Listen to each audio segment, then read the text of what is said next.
Welcome to episode number 26 of Life Without Cravings. Today I want to talk about why so many people are addicted to carbs and other things as well.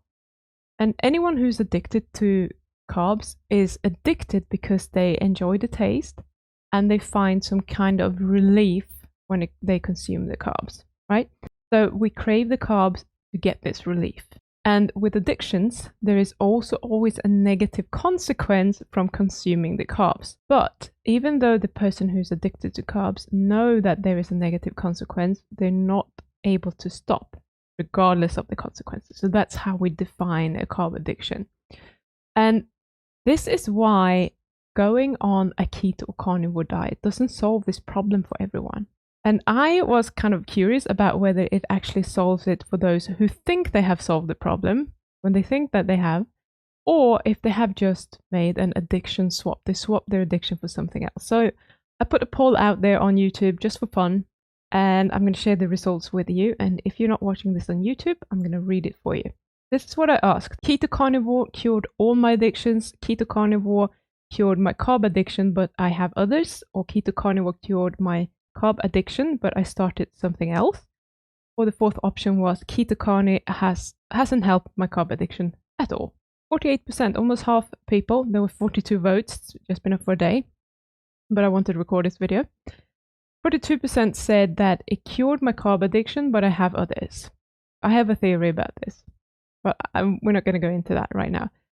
And then 31% said that it cured all their addictions. This is pretty good. Like, that is a good result, I think. But then we have like 7%, so that would be like 3 people out of 42 said that they started something else. So that's a typical addiction swap. So they managed to stop eating the carbs, but instead, to avoid that pain, they went to something different. And then we have twice as many, probably about 6 people, saying that it hasn't helped the carb addiction at all. And that is because they're not addicted to the carbs for the carbs. Yes, they like carbs, but it's not about the carbs, it's about escaping that pain. So for those of you who are not familiar with Gabor Maté, he is a doctor and he's been working with addicts for many, many years. And he's very interested in the connection between childhood trauma and the development of addictions as a result of that. I watched his stuff before. It's something that is just at the back of my mind, but I recently rewatched some of his stuff and I wanted to talk about some of this. So I'm going to talk about, he's talking about that we have 2 human fundamental needs that needs to be met. And if those are not met, we want to do something addictive. He's not really into food addiction, that's my thing. But we want to put the lid on that pain somehow. And that's what we're doing when we are consuming all those carbs, or if you go to heroin or whatever that might be. So the first thing he's talking about is the attachment, the need for attachment. So what this is just that we have a need to be close to other human beings. And when we are babies, we literally need this in order to survive. Like, because if we're not able to take care of ourselves at this time in life. And if we did not have this need, if we would be a baby that never cried, never did anything, no one would pay us attention. But this is like, babies are crying because they have this need for attachment. So if a parent is just ignoring a child that is crying, they deprive the child of this attachment. So this is a need that we have in order to survive. Because if we never cried, we wouldn't get the attention, we wouldn't get the food that we needed, and we might just like be eaten by a lion because we didn't say anything and no one saw that lion snuck up on us, right? So it's something that all human beings had. And I usually talk about dopamine because that is the bigger neurotransmitter that affects us when it comes to carb addiction and breaking carb addiction. But today I want to mention endorphins because it's relevant in this case. So endorphins are just opioid neuropeptides and they make us feel good. And they are also produced by your own body, just like dopamine is. So in the same way as dopamine helps create cravings and addictive behaviors around food, endorphins help forming attachments. Now, when a child is subjected to stress or trauma, these endorphin systems do not develop fully. Let's say you're crying a lot as a child, your parents are ignoring you, these endorphin systems might not develop fully. So if we go back, far back in time, we lived in tribes, there will always be someone taking care of us. But nowadays, it's usually just mom and dad, or just one part, like maybe it's a single mom, whatever. They don't always have time. It's not an easy life. They can't prioritize, and as a result, that child might be subjected to this kind of trauma. So when someone with an underdeveloped endorphin system eats carbs, for example, that will produce an amount of endorphins as a result. It's not as high as it would be with like heroin or something, but we will feel better when we eat. The problem is that we don't get enough of it. Like, we feel better, but we don't feel as good as we would like to feel. And therefore we want to eat more of it. But this is just another part that is driving those cravings and that wants us to be addicted to these foods. And for some people, this is all the time. That's all we can think about. Like, I want to put something in my mouth 24/7. So that's where the connection between a childhood trauma and addiction comes in. And that's not the only thing. So let's talk about the other fundamental human need that he's talking about, and that is about authenticity, which means just like being connected to yourself and knowing like what you feel and being able to act on those feelings. When I say that, some of you are going to be like, what are you talking about? What does that even mean? Like, I don't feel anything. It's because you have suppressed that your whole life. So we're talking about that gut feeling that you might get as well. Like when you just feel like, I wanted to do it, I don't know why. And a lot of the time we suppress that until we're at the point where we don't even pay attention to it anymore. Back in the days, this would have been something that you needed to pay attention to. When we lived in caves, etc., because if you didn't pay attention to that, you would most likely have fallen prey to tigers or such, because there might just be a shift in like things that we can't hear, and the gut feeling is telling you that something's going on, better go and hide. But if you're just ignoring that, you might be the dinner. And let me tell you, not you tell me. When I run my Master Your Carb Cravings challenges, the first day we are always looking into the reason for why people want to quit carbs. And it always comes down to them wanting to live their authentic lives in some way. It looks a little bit different for different people, obviously, but it always comes down to that. And so this isn't surprising to me, like that this is a human need that most people actually have suppressed. It's almost scary how all of us are unable to live our authentic lives. Like, when you think about it, it's no wonder that we engage in so many addictive behaviors. And I'm not just talking about the carbs, even for people who don't feel like they have any addictions. Like, how many times do you check your phone? Do you go on Netflix?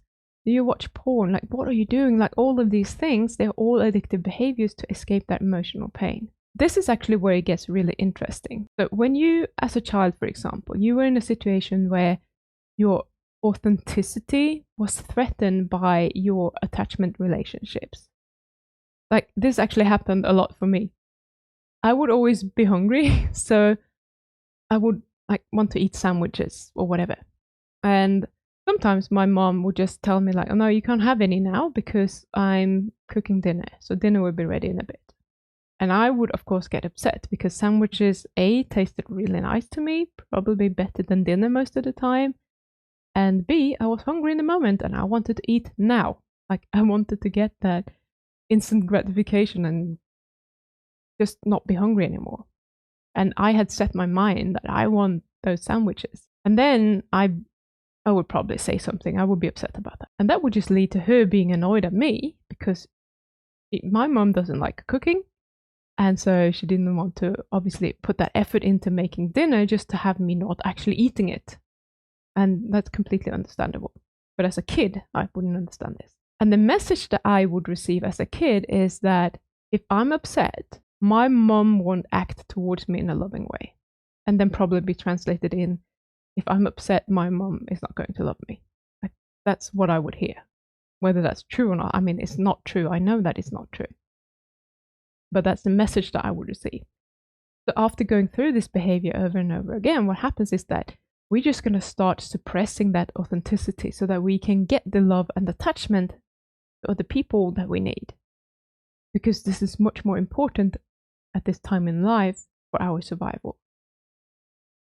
So if you think about how the modern society is constructed, there is very little room for authenticity. Like, follow the rules, so there will be consequences, and reduced attachment as a result. We're going to exclude you from society or whatever. Or you don't get to be part of whatever. Like just a year ago, people here in New Zealand, they were fired, they got pay cuts, all of the things, if they didn't put their bodies up for scientific experiments. And many people opted in to do this as a result. Because they did not want to lose their jobs, and they did not want to have other people think negative thoughts about them. Because that would just remove them from the group. So they threw their authenticity out the window to be able to remain part of the society. So that they would be allowed to just go out for a meal, or maybe go to a concert, or go to the movies, whatever it is. It was much more important to them to get that attachment than their authenticity that they have already got into habit of suppressing. Now, not everyone did this, that's fine. And not everyone did it because they believed in it. They did it to be accepted as part of the group.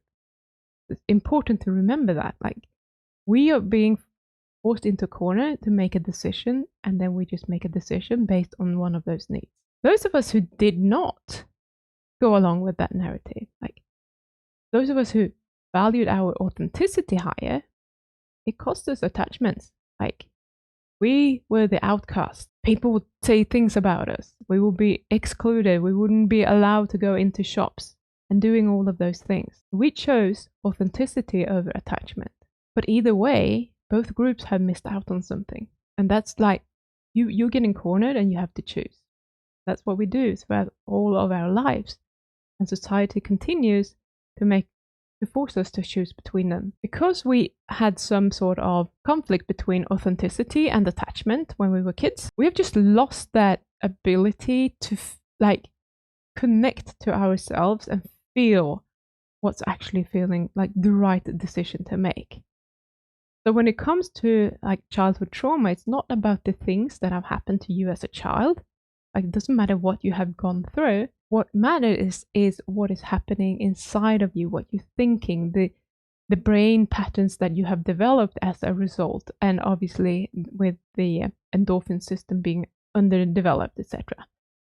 So what can also happen is that you might become disconnected from your emotions and your body, and it might be very, very hard for you to be present in the moment, like, because you're living up in your head as a result of this. When you do this, it's really easy to like just develop a really negative worldview where you're just looking at everything as, including yourself, in a negative way. Like, hello, I have so many people taking part in the challenges who are not looking on themselves in a positive way. So you might become like really defensive towards other people, because as soon as they say something that is a bit negative, you already believe it and you're going to react on it. Do we know anyone like that? I think we all do. If it's not you, it's probably someone you know. And so in an attempt to solve this, we become addicted to food or other things. Because when we consume carbs, we feel better in the moment, and all of this is temporarily just gone. It's like, okay, I don't have to worry about it because I have ice cream. The problem is that when we're numbing ourselves with carbs, it doesn't help us become more authentic. It's rather the opposite. So we feel even worse because when we know that like continuing to eat the carbs makes us feel like crap, and it might also have a bunch of physiological negative effects that we don't want, but we keep doing it anyway because it feels better. But then we're going to beat ourselves up about it because we're like, I know that it doesn't make me feel good, and still I can't stop doing it. What's wrong with me? And we start questioning ourselves, and that just makes everything even worse. And the way to break free from this is to start building awareness. So that's where we are able to see what is going on, and we can start reconnecting with our bodies and listen to our bodies and our emotions, and just living into our truth. And those are the two major things that I have all my clients work on. whether you're a one-on-one client or you take part in the group, we have everyone figure out who their authentic selves are, like what is the reason for why they want to do this. And they learn how to feel their emotions, because feeling the emotions is key to their success. When we don't run away from our emotions anymore, there's no reason to eat the carbs. Because this is the problem, that we don't want to feel it. And this is when the recovery can start. And something that I hadn't thought about before, when we reconnect with our authentic selves is when we find our true selves and we recover the missing part of ourselves. That's what recovery is. And I thought that was such a good description of what it is, and I really like that. So no matter what, like why you are addicted, because it doesn't really matter. It's interesting because I have an interest in, but it's your responsibility to recover your true authentic self, because no one else can give that to you. You're the one who's in control here, and you just need to actually take some action here. Make that happen. I'm all for helping you. Like, if you need help, I can help you. But you are the one who has to do the work, and you have to make the decision that you want to do this. So just try to let go of controlling the world around you and just focus on your relationship with yourself, because that is what matters. It is an option that is available to every single person. And I recognize that it's not always easy to do. And if you want the help doing it, there are people that can help you, not just me. Like, I'm not saying you have to come to me, but if you can't do it on your own, like, seek out some help. If you want me to help you, I can do that. If you want to work with me one-on-one, send me an email at pim@pimjansson.com. Or if you think that joining a group with an element of private coaching is right for you, like, check out the group Quitting for the Last Time at pimjansson.com/group. It will tell you everything that you need there. The group is amazing. And I'm not saying that just because I'm biased, because the people in the group are amazing. You will get to connect with others who are at different stages in their own recovery. And one thing that I can say about my community that you won't find everywhere is how extremely non-judgmental and supportive everyone is of each other. Like, we do not judge you for anything. You want to have some carbs. If you want to be on, even if you wanted to be on a high carb diet, obviously that's not what I stand for, because I don't think that's healthy. But if you want to do that, I can promise you every single person in there will support you, because we know that taking responsibility for our own emotions and being kind to others is very freaking important. So it's not just me that you get to connect with, it's also the other amazing people in the community. And I couldn't be more proud of them. I do me, they do them, and you can do you, and we can do it together. We're all individuals with a common goal, that we don't want to spend our lives being a slave to the carbs. We just want to live our authentic lives. And that's what we get to do once we learn how to allow the cravings without giving into them. And it's a beautiful process. I never get tired of seeing my clients succeed, and I would love to help you as well. If this is what you're looking for, just go there. The link to sign up or to just read about the program is in the show notes. You can go and check it out yourself. And until next week, just keep going one step at a time. As long as you keep going, you're not going to fail. See you then. Bye.